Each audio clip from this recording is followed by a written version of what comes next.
बिस्मिल्लाहिर्रहमानिर्रहीम सल्लल्लाहु अलैहि वआलिहि वसल्लम। अस्सलामु अलैकुम वरहमतुल्लाहि वबरकातुहू। दुआ एक परिंदा है और दुरूद पाक उसके पर हैं। हर वक्त उठते बैठते चलते फिरते जितना हो सके दुरूद पाक को अपना वजीफ़ा बनाएं, क्योंकि दुरूद पाक दुआओं की कबूलियत का ज़रिया है। हम अपने चैनल आब कौसर पर आपको खुशामदीद कहते हैं। उम्मीद है आप सब खैर व आफ़ियत से और ईमान की बेहतरीन हालत में होंगे। अगर आपको कोई वजीफ़ा चाहिए या आपको कोई मसला दरपेश है तो अपने कमेंट्स में बताएं। हम इंशाअल्लाह बहुत जल्द उससे मुताल्लिक वीडियो अपलोड कर देंगे। हम अपनी रोज़मर्रा ज़िंदगी में बेध्यानी में बहुत से ऐसे काम कर जाते हैं जो देखने में बहुत मामूली लगते हैं, लेकिन उनका असर इतना गहरा और उनका नतीजा इतना ख़तरनाक होता है कि हमारी पूरी ज़िंदगी तबाह व बर्बाद हो जाती है। हमारा एक छोटा सा अमल हमारी पूरी ज़िंदगी बेसुकून कर देता है। रिज़्क़ में तंगी की भी बहुत सारी वजूहात हैं और हमारे किए हुए छोटे छोटे अमल जिनको हम ज़िंदगी में अहमियत नहीं देते, वही हमारी ज़िंदगी की तबाह व बर्बादी का सबब बनते हैं।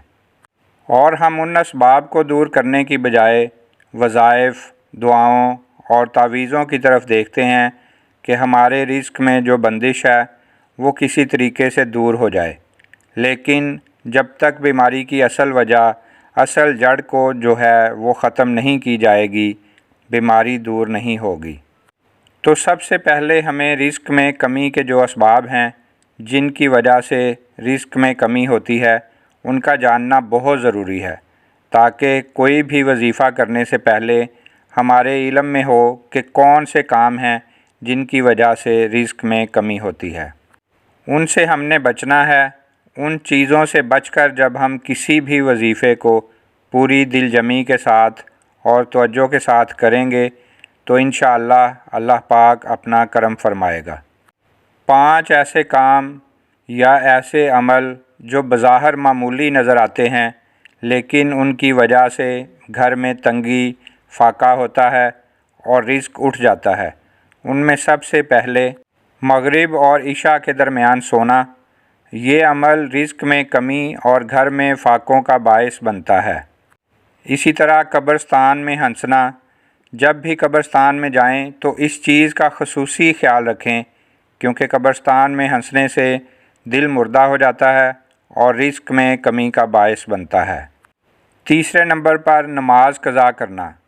नमाज हम पढ़ते नहीं और शिकवा करते हैं कि हमारे ऊपर किसी ने तावीज़ कर दिए हैं या कोई बंदिश है जिसकी वजह से हमारे काम रुक गए हैं, जबकि 5 वक़्त की नमाज़ पढ़ने से अल्लाह पाक खैर व बरकत अता फ़रमाता है और रिज़्क़ के दरवाज़े खोल दिए जाते हैं। अल्लाह पाक हम सब को 5 वक़्त का नमाजी बनाए। एक और बड़ी वजह सजदा तिलावत ना करना। जब भी सजदा तिलावत पढ़ी जाए या सुनी जाए तो उसी वक़्त सजदा तिलावत करना चाहिए, अगर कोई उज़र ना हो तो। लेकिन उस वक़्त अदा ना करना या भूल जाना रिज़्क़ में कमी का बहुत बड़ा सबब है। और अंधेरे में खाना खाना। जो रिज़्क़ की इज़्ज़त नहीं करता, रिज़्क़ उसकी इज़्ज़त नहीं करता। इस चीज़ का हमें ख़ुसूसी ख्याल रखना चाहिए कि अंधेरे में कभी भी खाना ना खाएं।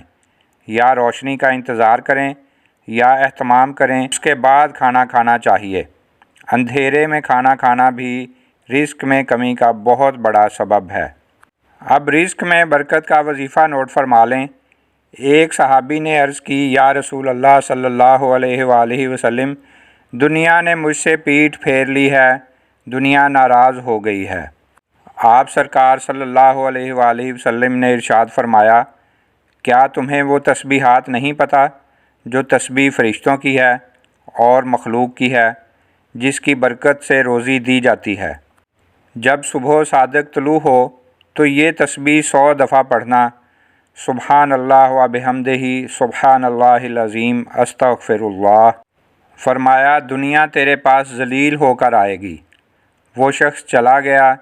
कुछ अर्सा के बाद वो शख्स दोबारा हाज़िर हुआ।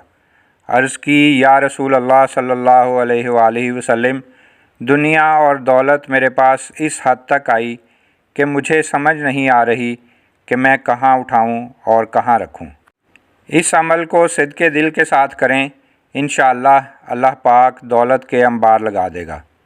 اللہ پاک ہماری تمام مصیبتیں، مشکلیں، پریشانیاں دور کرے۔ اللہ پاک ہم سب کو اور ہماری اولاد کو باادب اور سچا عاشق رسول بنائے۔ اگر آپ کو ہماری آج کی ویڈیو اچھی لگی ہو تو ہمارے چینل آب کوثر کو سبسکرائب کریں اور اسی طرح کی مفید اور اچھی ویڈیوز کے لیے بیل کے بٹن کو بھی دبا دیں تاکہ تمام ویڈیوز آپ کو بروقت ملتی رہیں۔ ویڈیو کو اپنے تمام دوست احباب اور ہو سکے تو واٹس ایپ، فیس بک، انسٹاگرام پر بھی شیئر کریں۔ ہو سکتا ہے آپ کی وجہ سے کسی اور کا بھلا ہو جائے۔ ملتے ہیں ایک نئی ویڈیو کے ساتھ، تب تک کے لیے اللہ حافظ۔